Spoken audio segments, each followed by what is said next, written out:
Hello, this is Photography Gamer, welcome back to the channel. Today I'm reviewing Below for the PS4. The game is also available for the Xbox One and Microsoft Windows.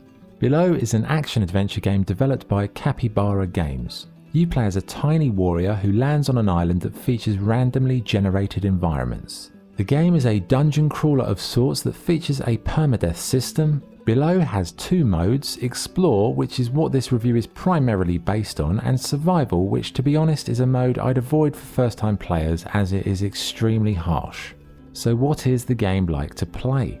Well, after the longest intro in the history of gaming, your tiny character lands on a beach. From here you'll gather resources, figure out the buttons for yourself, attempt crafting and seek out campfires to prepare some hearty turnip stew.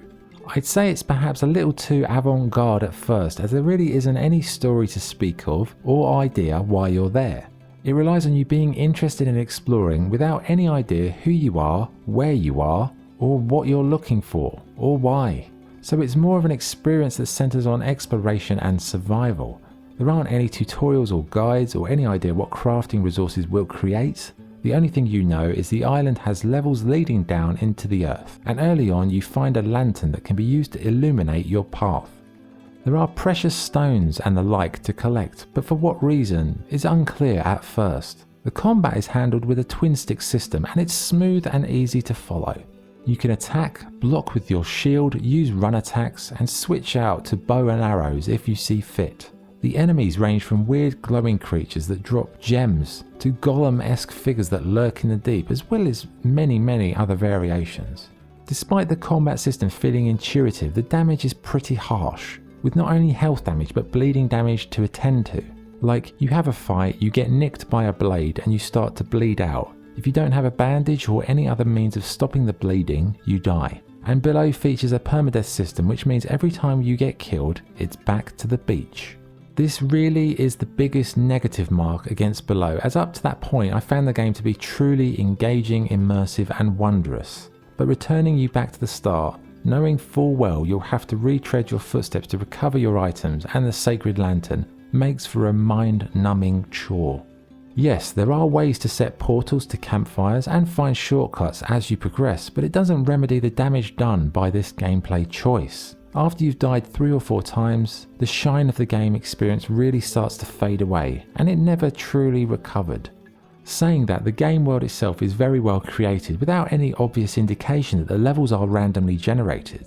You have to venture through the dark with your torchlight, fend off dangerous enemies and search for floor keys to progress.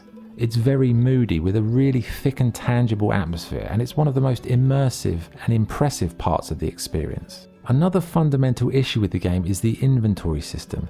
Not the crafting method of mixing items, that was really nicely handled. It's more the limited size of your carry capacity. It fills up in minutes and you'll end up wasting so much time with inventory admin management, which ultimately slows down the game, and it's just a bit of a snooze fest. I mean, if you love admin, then terrific, you're in for a treat, but most people just want to play the game, they don't want to have to look at a menu screen all the time. So it's a game I really enjoyed at first, then when the permadeath kicked in, that really did affect how much pleasure I could get from it thereafter. Saying that, when you are on a long run with one character, it is very captivating and engaging, but you know that round the corner, the nonsense of permadeath is going to rear its ugly head at some point. Graphically, it's a beautiful game to explore with a wonderful art style. The game doesn't have a constant UI, so it's very immersive. The main protagonist though is a bit too small, often making it difficult to see what's going on. And when you consider there are tiny traps around, that can be a bit of an issue, even to the point where small snakes will attack you, but you'll never see them because they are the size of an eyelash. Honestly, the game really should have had a zoom function included to negate these issues, in particular as the death penalties are so harsh, it kind of feels like the developers are trolling you.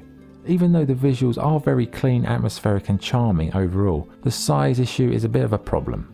The sound work in Below is flawless, with wonderful music that really accentuates the experience. The sound effects, the ambience, they are fantastic, and it's, potentially the best part of the experience. The audio, it's just truly wonderful. Okay, what's good and what's bad? What's good? The game captures a real sense of adventure. The game world is very atmospheric. Crafting is well implemented, there are lots of secrets to uncover, the music is fantastic, and it's a very enjoyable game when you're on a good run. What's bad? The permadeath system really negates a lot of the stellar work done by the production team. The characters are tiny, and in the dark environments it's very difficult to see anything clearly. The inventory system is too small and makes for a boring admin chore on a way too frequent basis. And the harshness of the bleeding damage really makes combat quite annoying. So what's the verdict? Below is a good game that could have been a great game, but ultimately it's let down by the permadeath system, harsh combat penalties, and one of the smallest inventories you can imagine. Permadeath sadly doesn't work. Whoever decided to include it did a massive disservice to the art team, as their work is truly exceptional. It's a gameplay choice that negatively impacts upon the overall experience in quite a profound way. But despite these issues, when the game is good, it's very good. It's just a shame the overall shine is tarnished by some ill thought out structural design. So is it worth playing?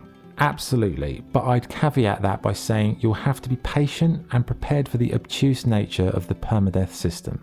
It's a good game and definitely worth a look, but it also feels like a bit of a missed opportunity for greatness.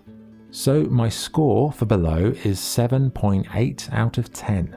Okay, that was the review. Thank you for watching. If you enjoyed the video, please like and subscribe. This is Photography Gamer signing off. Thank you.